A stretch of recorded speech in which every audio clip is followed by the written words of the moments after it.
अस्सलाम वालेकुम, मेरा नाम मुजाहिद सादिक है। आप यूट्यूब चैनल मुजाहिद सादिक देख रहे हैं।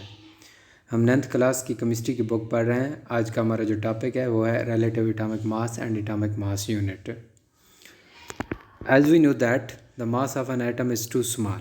जैसा कि हम जानते हैं, एज वी नो, जैसा कि हम जानते हैं दैट के the mass of an atom का जो मास है इज़ टू स्मॉल, मीन बहुत ज़्यादा छोटा होता है, बहुत ज़्यादा कम होता है। टू बी डिटरमाइन, मालूम करने के लिए प्रैक्टिकली, आमतौर पर प्रैक्टिकली मालूम करने के लिए एटम का मास बहुत छोटा होता है। हाउएवर हम इसलिए फिर हम certain instruments enable us to determine the ratio of the atomic masses। Certain instruments, कोई ख़ास मखसूस इंस्ट्रूमेंट्स अनेबल हमें काबिल करते हैं, अनेबल अस हमें काबिल बनाते हैं टू डिटरमाइन, मालूम करने के लिए the ratio of the atomic masses, atom के मासेस के दरमियान रेशो को मालूम करने के लिए। अब वेरियस एलिमेंट्स, मुख्तलिफ एलिमेंट की, to that of carbon 12 atoms, to that of carbon 12 atoms, carbon 12 atoms के साथ हम रेशो निकालते हैं दूसरे एटम की। तो फिर हम उनका एटॉमिक मासेस की रेशो लेते हैं। तो इस तरह से हम किसी एक एटम का मास को डिटरमाइन कर सकते हैं। This ratio is known as the relative atomic mass of the element. तो हम उस रेशियो को जानते हैं या हम उस रेशियो को कहते हैं। दिस रेशियो इज़ नोन, तो उस रेशियो को कहते हैं relative atomic mass of the element. तो रिलेटिव एटॉमिक मास मीन क्या हमने समझा कि हम मुख्तलिफ एलिमेंट की, कार्बन 12 एटम्स के साथ मुख्तलिफ एलिमेंट के मासेस की, कार्बन 12 एटम्स के मास के साथ रेशो लेते हैं। तो हम इस रेशो को रिलेटिव एटॉमिक मास कहते हैं। रिलेटिव एटॉमिक मास कहते हैं उस एलिमेंट का, रिलेटिव एटॉमिक मास कहते हैं उस एलिमेंट का जिसके मास की हम रेशो कंपेयर कर रहे हैं कार्बन 12 एटम के साथ। कार्बन 12 क्या चीज़ है? कार्बन के मुख्तलिफ आइसोटोप्स होते हैं। कार्बन 12 होता है, 13 होता है, इस तरह से एक और भी होता है। कार्बन के 3 आई थिंक आइसोटोप्स होते हैं। तो हम कार्बन 12 वाला आइसोटोप्स लेते हैं। So next, this ratio is known as the relative atomic mass of the element. The relative atomic mass of an element is the average mass. अब proper definition दे रहा है वो बुक वाला। वो ये कह रहा है कि रिलेटिव एटॉमिक मास किसी एलिमेंट का इज़ मना है the average mass, average mass है, एवरेज मास है, मास की औसत है, ऑफ द एटम्स, एटम्स के, ऑफ दैट एलिमेंट, उस एलिमेंट के, ऑफ दैट एलिमेंट, किसी एलिमेंट के एटम्स जो होते हैं ना, किसी एलिमेंट के एटम्स जो हम लेते हैं तो उनके एटम्स के मासेस की एवरेज को हम रिलेटिव एटॉमिक मास कहते हैं। तो हम फिर उसको कंपेयर करते हैं एज़ कंपेयर टू 1/12 या 1/12 the mass of an atom of carbon 12 isotope.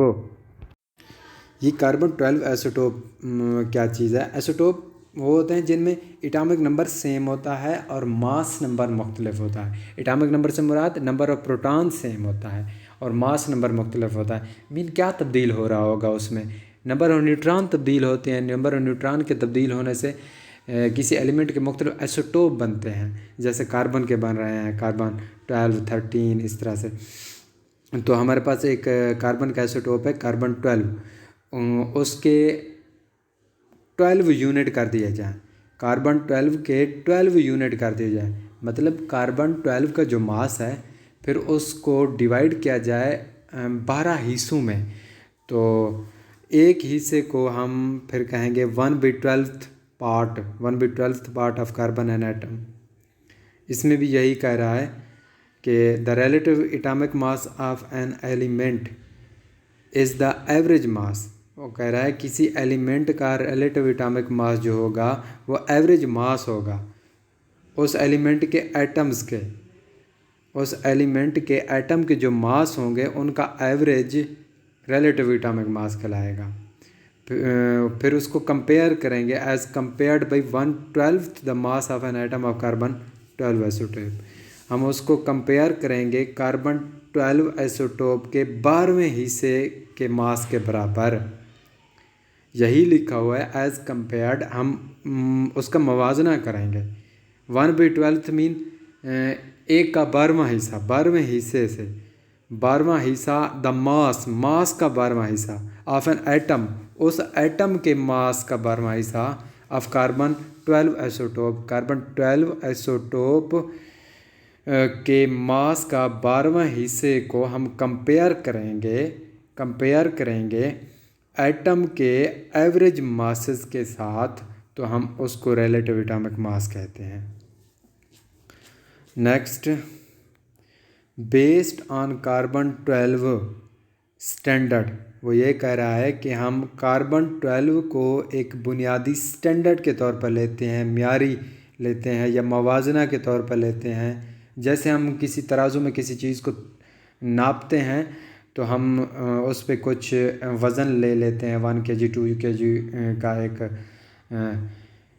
वज़न लेते हैं, तो हम उन वज़नों को एक एज अ स्टैंडर्ड के तौर पर यूज़ कर रहे होते हैं। तो हम जब एटम के भी मासेस का वज़न नोट करते हैं तो हम कार्बन 12 को एज अ स्टैंडर्ड मास ले लेते हैं।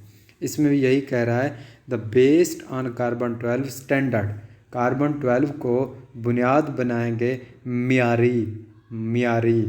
The mass of an atom of carbon, वो ये कह रहा है the mass of an atom of carbon के एटम का जो मास है वो इज़ है 12 यूनिट्स, 12 यूनिट्स में डिवाइडेड है। And 1/12 of it comes to be 1 unit.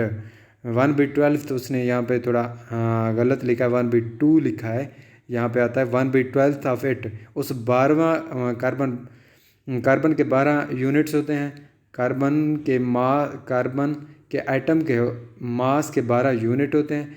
तो हम उसका जब 1/12 लेंगे तो उसका 1 यूनिट हमारे पास निकल आएगा। एंड 1/12 ऑफ इट मतलब है 12वां हिस्सा। इट मीन कार्बन 12 का। तो कम जब हम उसके लेंगे 2 भी हमारे पास आएगा, 1 यूनिट, 1 यूनिट निकला जाएगा, 1 यूनिट निकल आएगा।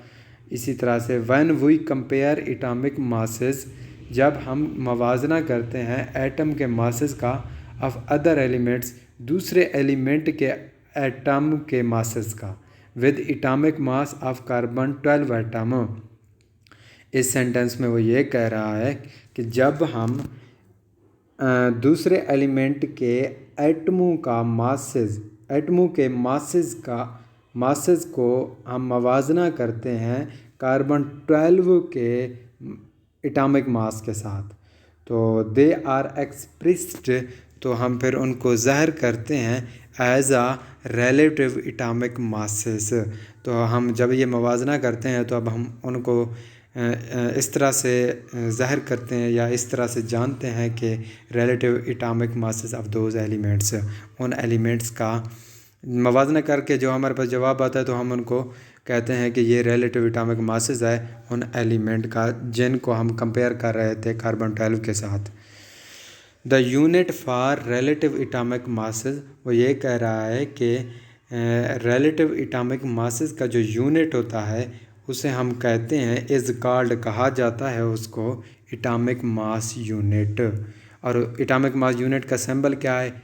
विद सिंबल AMU उसका सिंबल है।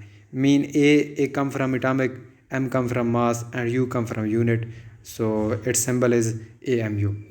नेक्स्ट, 1 एटॉमिक मास यूनिट, एक यानी कि एक, वो कह रहा है एक AMU वो है इज़ है 1/12 the mass of an atom of carbon 12। वो ये कह रहा है कि एक AMU जो है ना वो हमारे पास बराबर है कार्बन 12 के 12वें हिस्से के बराबर। 1 एटॉमिक मास यूनिट इज़ है 1/12 द मास ऑफ, एक का 12वां वज़न 1/12 मास ऑफ एन एटम के ऑफ कार्बन 12 के मास के 12वें हिस्से के बराबर होता है 1 AMU। When this atomic mass unit, जब ये atomic mass unit is expressed in ग्राम, जब हम 1 AMU को ग्राम में एक्सप्रेस करते हैं तो ये बनता है, नीचे लिखा हुआ है 1 AMU is equal to 1.66 multiply 10⁻⁻24 gram.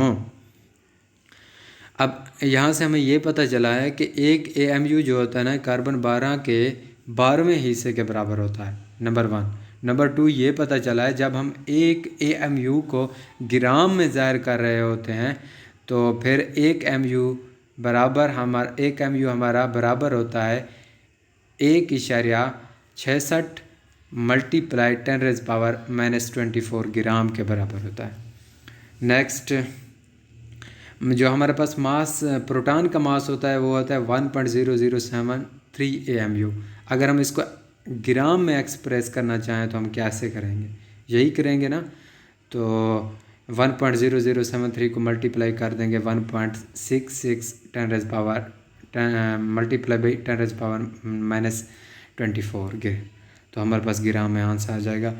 Mean हम जो भी हमारे पास एटॉमिक AMU आए, अगर हम उसको ग्राम में कैलकुलेट करना चाहें तो हम AMU को 1.66 मल्टीप्लाई 10⁻⁻24 से मल्टीप्लाई करेंगे तो हमारा आंसर ग्राम में आ जाएगा। इसी तरह से उसने मास ऑफ प्रोटॉन भी निकाला है, मास ऑफ न्यूट्रॉन निकाला है, मास ऑफ एन इलेक्ट्रॉन भी उसने निकाला है।